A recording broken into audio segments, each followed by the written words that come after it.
आप क्या बनना चाहते हैं? आप सक्सेसफुल होना चाहते हैं? आप स्मार्ट बनना चाहते हैं? आप ताकतवर होना चाहते हैं? आप बुद्धिमान बनना चाहते हैं? आप हेल्दी होना चाहते हैं? पर क्या हो अगर मैं आपसे ये कहूँ कि जो मैं बोला आप उनमें से कुछ भी बन सकते हो। इस वीडियो को लास्ट तक जरूर देखना क्योंकि ये वीडियो आपकी जिंदगी को पूरी तरह से बदल देगी। आज मैं आप लोगों को वीर्य की शक्ति के बारे में बताने वाला हूँ। जैसे कि मैंने बताया कि आप जो भी बनना चाहते हैं वो बनने के लिए वीर्य का उपयुक्त मात्रा में होना बहुत जरूरी है। वैसे तो मैं लॉ ऑफ अट्रैक्शन के ऊपर बात करते ही रहता हूँ, लेकिन लॉ ऑफ अट्रैक्शन की मदद से किसी भी चीज को पाने में वीर्य का बहुत बड़ा योगदान है। इसके बारे में मैं थोड़ी बाद में बताऊंगा। अगर वीर्य की महत्व की बात करूं तो इस वीडियो में मैं पूरी डिटेल से नहीं बता पाऊंगा, लेकिन जितना हो सके उतना मैं बताने की कोशिश करूंगा जिससे आप अपनी लाइफ को और बेहतर बना सके। लोग मानसिक और शारीरिक रूप से कमजोर क्यों होते हैं? इसकी कड़ी जवाब यही है, वीर्य की कमी की वजह से। अब ये बात सुनकर कुछ लोग कहेंगे कि आजकल तो बहुत बड़े बड़े डॉक्टर्स ये कहते हैं कि हस्त मैथुन तथा सेक्स करने से यानी वीर्य बहाने से आपको मानसिक और शारीरिक रूप से फायदा होता है। तो भाई यही पर मैं कहना चाहता हूँ कि हस्त मैथुन और सेक्स करने से आपको थोड़ी देर के लिए फायदा दे सकता है, पर लंबे समय की बात करूँ तो ये आपको शारीरिक और मानसिक रूप से बर्बाद कर देगा। ये आपको जीवन में बहुत नीचे गिरा देगा। जब कोई इंसान का बच्चा जन्म लेकर आता है तो 10 रत्ती वीर्य बालक के ललाट में होता है। शास्त्रों के अनुसार 9 से 13 वर्ष तक वीर्य की शक्ति थर्ड आई से उतरकर कंठ में आ जाती है, यानी गले में आ जाती है, जिसके कारण प्रायः इसी टाइम पर बच्चों की स्वर में सुरीलापन आता है। फिर 12 से 16 वर्ष तक की आयु में वीर्य मेरुदंड से नीचे की ओर बढ़ता है और धीरे धीरे मूलाधार चक्र में अपना स्थायी स्थान बना लेता है। और इसी टाइम पर ज्यादातर लोगों के मन में काम विकार आता है, यानी काम की इच्छा उत्पन्न होती है। उसके बाद तुरंत ही मूलाधार चक्र उत्तेजित हो उठता है। उसके उत्तेजित होने से वह सारा ही क्षेत्र जिसमें कामेंद्रियां भी सम्मिलित होती है वह उत्तेजित हो उठती है और ऐसी स्थिति में ब्रह्मचर्य की संभावना कठिन हो जाती है। और ज्यादातर लोग इसी परिस्थिति में हस्त मैथुन कर देते हैं, यानी अपना कीमती वीर्य बाहर निकाल देते हैं। लेकिन अगर इस उत्तेजित समय पर कोई इंसान शांत होकर बैठ जाए और कोई गंदी या गलत काम ना करे तो जिस प्रकार वीर्य की शक्ति ऊपर से नीचे की ओर आया है वह शक्ति फिर से ऊपर की ओर जाने लगती है और इसी प्रक्रिया को ऊर्जा की ऊर्ध्व गति कहते हैं। और इसी टाइम पर आपकी कुंडलिनी शक्ति जागृत होती है। कुंडलिनी शक्ति के बारे में मैं अलग से वीडियो बना चुका हूँ, आप उस वीडियो को देख लेना। जब मूलाधार चक्र उत्तेजित होता है तब अगर आप अपना ध्यान काम वासना से हटाकर अपनी फोकस क्रिएटिव काम में यानी रचनात्मक काम में देते हैं तब उसी टाइम पर आपकी ऊर्जा उसी दिशा में जाने लगती है। और अगर इसी टाइम पर जैसा कि मैंने बोला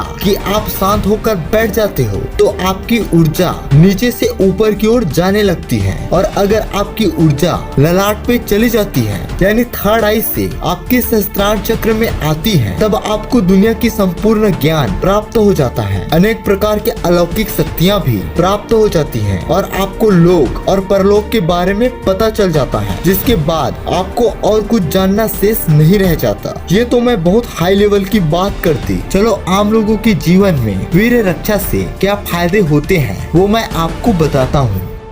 नंबर 1, एकाग्रता शक्ति बढ़ती है। जैसा कि मैं अपने वीडियोस में तीसरी आंख के बारे में बात करते रहता हूँ कि जब आपकी तीसरी आंख ओपन होती है तब आपकी एकाग्रता शक्ति बहुत ज्यादा बढ़ जाती है। और तीसरी आंख कब खुलती है? तीसरी आंख तब खुलती है जब आप वीर्य की शक्ति को यानी कुंडलिनी ऊर्जा को ऊपर उठाते हो। और ऊपर उठाना तभी संभव हो पाता है जब आप वीर्य की रक्षा करते हो। नंबर 2, दिमाग की शक्ति बढ़ती है। जैसा कि मैंने अभी बताया कि वीर्य रक्षा से आपकी एकाग्रता शक्ति बढ़ती है और जब ध्यान किसी एक चीज पर टिकती है यानी एकाग्र होती है तब दिमाग शांत होने लगती है। मतलब वीर्य रक्षा से एकाग्रता शक्ति बढ़ती है और एकाग्रता शक्ति के कारण आपका दिमाग शांत होने लगता है। और हम सब जानते हैं कि जितना ज्यादा दिमाग शांत होता है उतना ही ज्यादा आपके दिमाग की शक्ति बढ़ती है। नंबर 3, बहुत ज्यादा आनंदित रहना। जब आप वीर्य का रक्षा करते हैं तब आपका दिमाग बहुत ज्यादा शांत होने लगता है। और ये बात आपने जरूर सुना होगा, मन की शांति जीवन का सबसे बड़ा दौलत है। यानी जब आपका दिमाग शांत रहता है तो आनंद की भाव आपके अंदर ऑटोमेटिक होने लगता है। नंबर 4, मानसिक और शारीरिक रूप से स्वस्थ रहना। मानसिक शांति के बारे में मैं जस्ट नंबर 3 में बताया हूँ। अब मैं बात करता हूँ कि वीर्य रक्षा से आप शारीरिक रूप से स्वस्थ कैसे रहते हैं। जब आप वीर्य रक्षा नहीं करते तब क्या होता है कि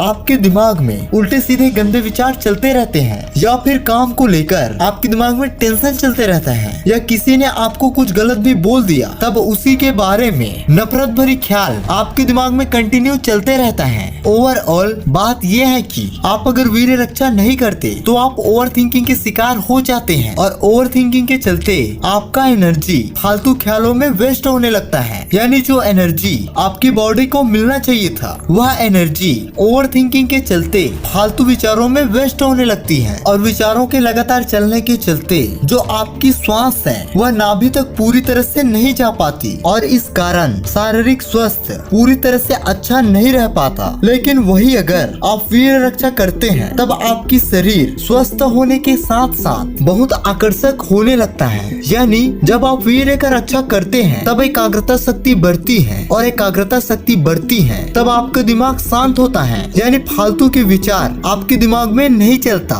जिससे आपकी एनर्जी वेस्ट नहीं होती, और आपके शरीर के जो पार्ट्स हैं उसको जितनी एनर्जी की जरूरत होती है उतनी मात्रा में वो एनर्जी आपके शरीर में पहुंच जाता है। यानी जब आपका दिमाग शांत होता है तभी आपकी श्वास नाभि तक अच्छे से जा पाती है, और नाभि आपके शरीर का केंद्र है, और नाभि के चलते ही आपके शरीर में ब्लड सर्कुलेशन अच्छे से हो पाता है। और जब ब्लड सर्कुलेशन अच्छे से होता है तब आपका शरीर हेल्दी होता है। नंबर 5, चेहरे पे चमक आ जाती है। आपने ये कहावत तो जरूर सुना होगा, मन चंगा तो सब चंगा। तो आपके चेहरे के लिए भी यही लागू होता है। ब्रह्मचर्य से यानी वीर्य रक्षा से जब आपकी शारीरिक और मानसिक स्वास्थ्य अच्छा होता है तब जाहिर सी बात है आपके चेहरे पे चमक आने लगता है। और जब आपकी मानसिक एवं शारीरिक रूप स्वस्थ होती है तब आपके ऑरा क्लीन होते जाता है, यानी बढ़ते जाता है। और ऑरा जितनी ज्यादा होगी आप उतना ही आकर्षक दिखने लगोगे। यानी आपके चेहरे पर भी एक चमक आने लगेगा। मतलब वो काले से गोरा रूप में आने वाले की बात मैं नहीं कर रहा, मैं चेहरे की तेज की बात कर रहा हूँ। ऑरा के बारे में मैं अलग से वीडियो बना चुका हूँ, आप उस वीडियो को देख लेना। ऑरा बढ़ने से आपकी आत्मविश्वास भी बढ़ता है। अब मैं लॉ ऑफ अट्रैक्शन में वीर्य के योगदान को बताता हूँ। जब आप वीर्य का नाश नहीं करते तो आपका दिमाग बहुत ज्यादा शांत रहता है, और शांत दिमाग से आपकी थर्ड आई ओपन होती है। और मैं अपनी बाकी वीडियोस में बता चुका हूँ कि थर्ड आई यानी तीसरी आँख मतलब आपकी आज्ञा चक्र, ये आपके चेतन मन में किसी भी चीज को भेजने का रास्ता है। और जो भी चीज आपके चेतन मन मान जाता है वही आपकी जिंदगी में होने लगता है। ये वीडियो आपको कैसा लगा कमेंट करके जरूर बताएं, और ऐसे इंटरेस्टिंग वीडियो के लिए मेरे YouTube चैनल को सब्सक्राइब कर दो।